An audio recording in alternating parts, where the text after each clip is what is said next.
Memang sih, kerjaan itu bukan satu-satunya hal yang harusnya kita kejar di dalam kehidupan. Tapi kalau kamu udah ngerasa ada sensasi fisik yang nggak nyaman setiap kali kamu ingat tentang kerjaan, kamu gemeteran, kamu mulai deg-degan, kamu mulai pusing yang berlebihan, asam lambung udah makin gak kekontrol, mungkin cerita kamu mirip sama cerita dari salah satu pendengar kita yang udah DM di Instagram podcast ini, yang cerita tentang situasi pekerjaannya yang udah nggak terlalu menguntungkan buat dia. Tapi keputusan buat resign itu rasanya terlalu impulsif. Kalau kamu relate dan kamu penasaran, kamu bisa dengerin episode ini sampai habis. Selamat datang lagi di podcast Biar Nggak Nyesel episode kesekian. Kalau ini pertama kali kamu ngeklik video ini atau episode ini dan kamu baru pertama kali ketemu aku, hai, salam kenal. Aku Tasya, aku adalah seorang certified professional coach specialized in youth, career, dan juga life. Jadi aku ketemu sama teman-teman di usia dewasa muda buat ngobrolin dilemanya mereka yang nggak jauh-jauh soal career, relationship, dan transition to adulthood. Jadi semua yang akan diomongin di podcast ini akan berkisar soal itu. Jadi kalau kamu mungkin akan relate, kamu boleh subscribe dan follow kalau kamu bukannya di Spotify, biar kamu bisa pantengin terus konten-konten berikutnya. Jadi episode ini akan masuk di segmen Biar Nggak Bingung, di mana di segmen ini aku ngejawabin pertanyaan-pertanyaan kamu yang udah masuk di DM Instagram podcast ini, Biar Nggak Nyesel.podcast. Kalau episode cukup menarik dan mungkin ada beberapa hal yang bisa aku sharing dan mungkin bisa inspiring buat pendengar lainnya, aku akan naikin itu ke episode. Nah, kali ini aku dapat DM dari salah satu nyesel listeners yang sesungguhnya aku bikin episode ini sebelum aku dapat konsen dari pengirim DM-nya apakah bisa dinaikin ke episode atau enggak. Jadi kita sebut aja teman bingung. Aku bacain DM-nya langsung ya. Hai Kak Tasya, sebelumnya maaf ya Kak kalau aku sedikit curhat lewat DM ini. Aku sangat menghargai waktu Kakak, jadi aku izin menyampaikan ceritaku dengan jujur. Saat ini aku sedang berada di fase yang benar-benar merasa lelah dengan pekerjaanku. Mungkin aku ceritakan dari awal agar konteksnya lebih jelas Kak. Awalnya aku bekerja sebagai analis kredit. Sekitar 1 tahun kemudian aku dipindahkan ke divisi bisnis, tepatnya ke product management. Perbedaannya cukup jauh. Kalau sebelumnya pekerjaanku relatif rutin, mengerjakan hal yang sama setiap hari dan tidak membawa pekerjaan ke rumah, di posisi baru ini aku harus belajar dari nol dan langsung terjun tanpa pembimbingan dari awal. Jujur aku cukup struggle, sampai sering memikirkan pekerjaan setiap malam dan sempat berada di titik ingin menyerah. Karena aku dinilai belum bisa menghandle produk pertama dengan optimal, aku kemudian dipindahkan ke produk kedua. Di produk ini ada lead baru yang cukup membimbing. Perlahan aku mulai bisa menyesuaikan diri dan memahami ritme kerjanya. Apalagi karena lead dan rekan-rekanku juga cukup suportif. Namun kekurangannya, produk kedua ini kurang dapat perhatian dari divisi head dan terkesan bukan prioritas. Gue tau banget sih rasanya kerja di posisi yang kesannya tuh kayak anak tiri gitu loh. Jadi kayak ya posisi ini atau on your case ini adalah produk ini perlu ada, tapi dia bukan top tiernya dan dia bukan A class-nya di dalam perusahaan. Jadi I know the feelings. Dan terkesan bukan prioritas baik di dalam divisi maupun lintas divisi lain. Meskipun begitu, aku masih bisa bertahan karena lingkungan timnya yang saling mendukung. Setelah kurang lebih 1 tahun berjalan, leadku memutuskan untuk resign buat kesehatannya. Aku cukup sedih, tapi memahami keputusannya. Awal aku masih bertahan karena masih ada rekan kerja yang baik. Namun, tidak lama setelah itu, aku kembali dipindahkan. Dalam satu divisi, hanya aku yang dipindahkan. Meskipun masih mengerjakan produk yang sama, hanya berada di bawah head yang berbeda. Di titik itu, aku jujur merasa seperti dibuang karena hanya aku yang mengalami perpindahan itu. Aku sangat sedih, Kak. Aku sudah mulai merasa nyaman di divisi sebelumnya. Lalu tiba-tiba harus dipindahkan. Terlebih lagi, head yang baru ini memiliki track record yang kurang baik dan aku sudah pernah bekerja sama dengan beliau sebelumnya sehingga aku cukup mengetahui situasinya. Saat ini aku berada di titik benar-benar lelah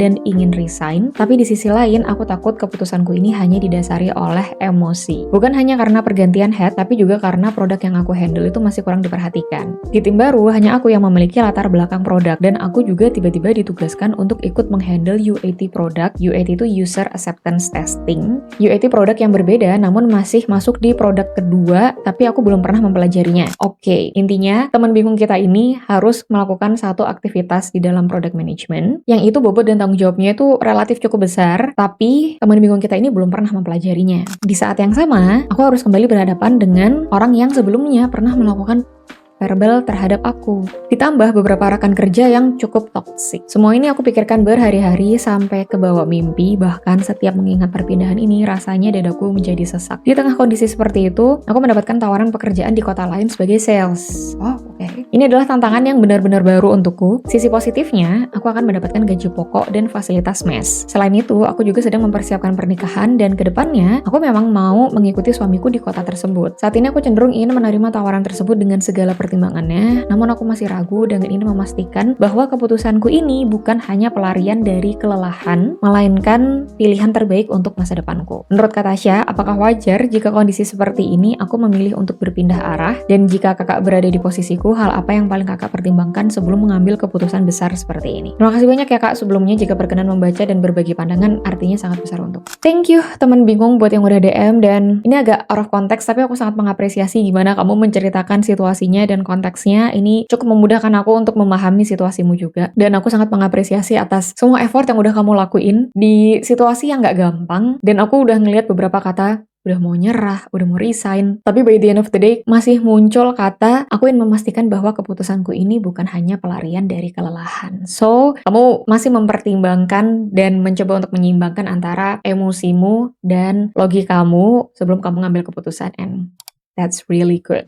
Oke, aku akan coba kasih pandanganku satu persatu. Semoga applicable di situasi kamu ya, teman bingung. Tapi kalaupun enggak, atau kalau kamu udah melakukan itu, semoga ini juga bisa jadi inspirasi buat listeners lain yang relate dengan situasimu saat ini. Jadi yang pertama, kamu udah coba bicara belum sama seseorang yang punya authority soal kepindahan kamu across divisi tadi gitu. Entah mungkin dari headmu, atau mungkin dari HR, atau mungkin HRBP, atau orang yang mungkin bisa kasih kamu insight kenapa kamu dipindah ke divisi-divisi itu, terutama kepindahanmu yang terakhir ya, karena aku tahu perasaanmu bahwa kepindahanmu itu rasanya nggak ideal gitu. Selain dari kamu dipindah ke tempat yang kamu belum pernah mempelajarinya, yang tadi kamu ceritakan situasinya cuma kamu yang dipindah doang, aku tahu itu perasaannya nggak enak, tapi aku menghindari untuk punya asumsi terhadap situasinya. Terlebih kalau asumsi kamu justru hanya menambah beban emosi negatifnya. Kalau kamu punya kesempatannya dan hopefully kamu juga punya keberaniannya, kamu tanyain orang yang memang punya authority dan coba gali informasi dari mereka, sebenarnya apa sih pertimbangannya kenapa kamu dipindah ke divisi yang sekarang gitu. Kalau memang mereka mau cukup jujur, cukup terbuka, dan cukup fair, ya mereka akan menyampaikan alasannya. Bisa jadi ini husnuzonnya ya, ini berprasangka baiknya adalah mereka punya rencana terhadap karir kamu, atau sebenarnya kamu dipandang baik sehingga kamu itu dilamar sama head di posisi divisi kamu yang baru gitu. Kalau memang iya, memang hal tersebut, hal baik itu yang terjadi, maka itu bisa kasih value dan informasi lebih terhadap kamu atas apa yang kamu lakukan di perusahaan dan divisi ini. Bisa jadi memang kamu punya skill,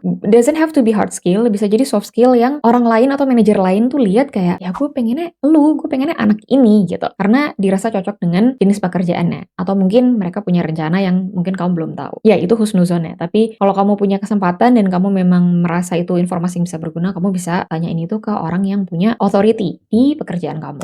Oke, sekarang kita masuk ke pertimbangan apakah keputusan kamu dan kecenderungan kamu untuk ngambil tawaran baru di posisi sales di kota tempat kamu nanti akan ikut sama calon suamimu, apakah itu keputusan yang sudah cukup bijak atau emosional. Jadi sebenarnya menurutku pribadi ya, ketika kamu memutuskan untuk resign, itu tuh ada dua faktornya, pull factor dan juga push factor. Yang later did I know, ternyata ada teori yang namanya push-pull mooring model yang menjelaskan alasan kenapa orang berpindah dari satu situasi ke situasi yang lainnya. Aku coba jelasin satu-satu secara singkat. Jadi push, pull, dan mooring. Push factor artinya adalah faktor yang mendorong kamu buat keluar dari situasi kamu sekarang. Jadi kalau situasi kamu berarti mungkin lingkungan yang toksik, atau mungkin bos yang nggak terlalu oke track recordnya, kamu ngerasa unclear career path-nya, itu adalah push factornya kenapa kamu pengen keluar. Pull factornya, faktor yang menarik kamu dari luar, yaitu opportunity yang kamu rasa lebih baik. Berarti on your case itu adalah kamu bisa ikut suami di kota yang baru, kamu pindah ke posisi baru, kamu bisa dapat gaji pokok sama fasilitas mes kan tadi kamu sebut. Itu pull factor. Nah, itu dua hal yang dulu sangat aku pertimbangkan sebelum aku memutuskan resign. Dan aku harap siapapun yang memutuskan untuk resign juga mempertimbangkan dua hal ini. Karena kalau cuma mempertimbangkan push factornya doang, jangan-jangan sebenarnya di luar sana tuh nggak ada opportunity yang cukup oke. Kalau mempertimbangkan pull factornya doang, jangan-jangan sebenarnya di situasi sekarang tuh banyak hal yang sangat bisa disyukuri dan mungkin nggak bisa dikasih sama opportunity di luar. Nah, ternyata ada faktor lain yaitu mooring factors, atau faktor penghambat, atau faktor yang mengikat. Jadi kayak jangkar di kapal gitu ya. Intinya adalah semua faktor-faktor kontekstual ataupun yang personal yang itu mempengaruhi keputusan kamu, entah itu mempermudah atau malah mempersulit kamu untuk berpindah dari situasi sekarang ke situasi yang baru. Jadi kalau di situasi kamu, mooring factors-nya adalah kamu mau resign, tapi sebenarnya di situasi sekarang kamu tuh udah punya support system yang baik, teman-teman kamu masih ada yang baik meskipun di divisi yang berbeda. Kamu mau stay, tapi mooring factors-nya adalah kamu udah terlanjur pindah divisi dan ya kamu punya informasi sebatas yang kamu punya sekarang dengan track record language-mu yang baru, dengan project kamu harus ikut UAT sedangkan kamu belum pernah mempelajarinya gitu. Nah, faktor-faktor ini adalah yang mempersulit atau bisa jadi mempermudah kamu untuk semakin cabut. Nah, baiknya itu juga dipertimbangkan. Selain itu, karena kehidupan kita tuh aspeknya nggak cuma kerjaan doang ya, teman bingung. Jadi, menurut aku kamu juga perlu mengevaluasi life work fit gitu. Jadi, keselarasan antara kehidupan pribadimu sama pekerjaanmu. Apalagi tadi kamu bilang kalau kamu juga sedang mempersiapkan pernikahan. Artinya, akan ada aspek baru lagi nih di dalam kehidupan kamu, yaitu aspek rumah tangga yang perlu kamu pertimbangkan juga dalam kamu menentukan keputusan di dalam karir. Kamu udah coba diskusikan ini sama calon suamimu belum? Aku sangat menyarankan, kalau memang belum, aku sangat menyarankan untuk kamu diskusikan dulu sama calon suamimu ya. Nah, menjawab pertanyaanmu tadi ya, kalau aku ada di posisimu, apa yang akan aku pertimbangkan? Maka yang akan aku pertimbangkan adalah hal apa sebenarnya di fase hidupku sekarang yang pengen aku capai? Atau hal apa yang sebenarnya di fase sekarang paling aku cari gitu. Dan itu bisa lebih luas dari sekedar aspek karir aja. Kalau di pengalaman aku kemarin di tahun pertama kerja, itu emang iya. Aku ngejarnya karir dan aku ngejarnya adalah gaji. Setelah 3 tahun bekerja, gaji udah mulai kekumpul, udah mulai tahu ritme keuangan, aku mulai ngejar challenge. Di tahun keempat, aku mencari mental well-being. Di tahun kelima, ternyata aku pengen explore lebih lagi. Di tahun keenam, ternyata aku pengen challenge lagi gitu. Dan dalam mempertimbangkan itu semua, entah aku sadar atau nggak sadar ya, tapi mungkin setelah aku trace back lagi, banyak dari aspek kehidupan yang juga aku masukin termasuk dalam aspek rumah tangga. Dan ternyata ada teori yang namanya boundary theory. Aku nggak akan cerita panjang di sini, tapi mungkin someday kita bisa bahas di episode yang terpisah. Kalau kamu tertarik, kamu bisa tulis di kolom komentar. Intinya teori ini menjelaskan tentang sebenarnya seberapa kita itu mau mengintegrasikan antara kehidupan pribadi kita sama kehidupan pekerjaan kita. Yang kita tahu kan ya, yang namanya work-life balance di beberapa tahun terakhir itu suka jadi pro kontra dan kadang pendapatnya tuh terpolarisasi antara kayak ya kerja sama hidup pribadi tuh emang harus balance. Tapi ada juga pendapat yang ya hidup sama kerja mah mingle aja, emang melebur jadi satu aja dan nggak perlu dipisahkan. Ternyata ada teori yang ngomongin tentang itu, jadi mungkin kapan-kapan bisa kita bahas. Tapi intinya adalah kita as a normal human being emang nggak bisa memisahkan antara aspek pekerjaan dan aspek kehidupan pribadi. Jadi kalau memang ini adalah keputusan yang besar buat kamu, saranku pertimbangkan keduanya juga.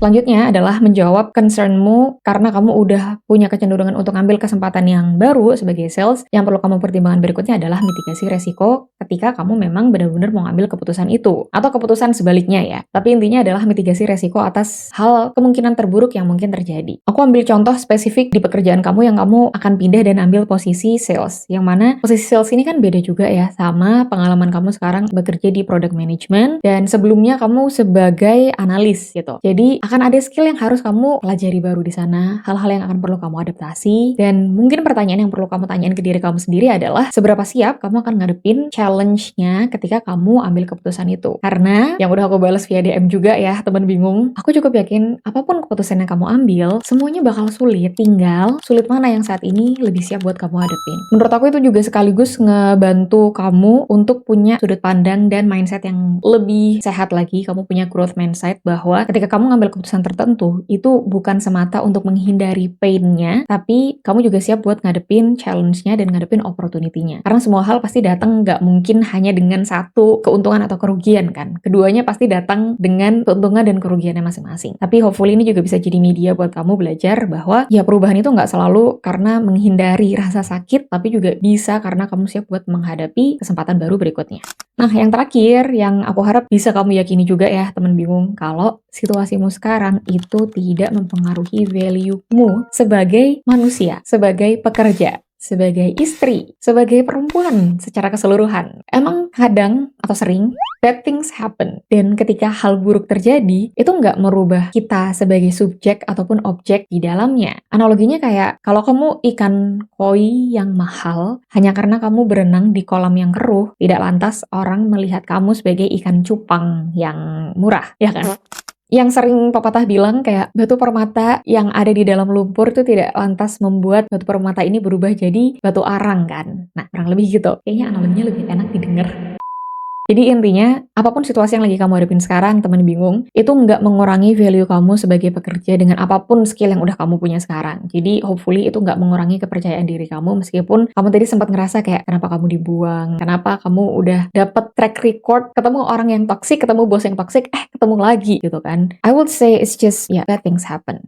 So, to make this episode productive, aku mau ngajak kamu buat let's make it real. Aku suka banget mengencourage untuk taruh semua yang ada di kepalamu ini jadi sesuatu sesuatu yang lebih visible, sesuatu yang lebih tangible dengan cara ditulis. Akan lebih bagus kalau ditulisnya pakai tangan di atas kertas. Jadi coba kamu grab a pen, grab a paper, coba mulai tulis. Silahkan pakai style apapun. Kalau kamu lebih suka freestyle, kamu lebih suka bikin mind map, atau kamu suka bikin tabel pros and cons, silahkan. Tapi coba tulisin semua pertimbangan yang udah kamu rasain. Kalau kamu mau lebih advance, kasih scoring buat masing-masing. Aku pernah cerita ini juga lebih spesifiknya di episode yang ini, decision making hacks. Mungkin beberapa bisa kamu coba, tapi intinya buat situasimu sekarang, apalagi kamu udah punya kecenderungan pilihan, buat terakhir kali buat kamu memastikan ini bukan emotional impulsive, ketika udah ditulis berkali-kali, kamu bisa menemukan rasionalisasi kenapa kamu ngambil keputusan itu, dan ketika dibicarakan dengan orang lain, mungkin in this case yang bisa kamu ajak ngobrol calon suamimu atau mungkin teman terdekat kamu, keputusan itu terasa masuk akal, dan yang paling penting adalah kamu siap buat ngadepin challenge, tantangan apapun, dan semua kesulitan, dan juga resiko dari keputusan yang bakal kamu ambil.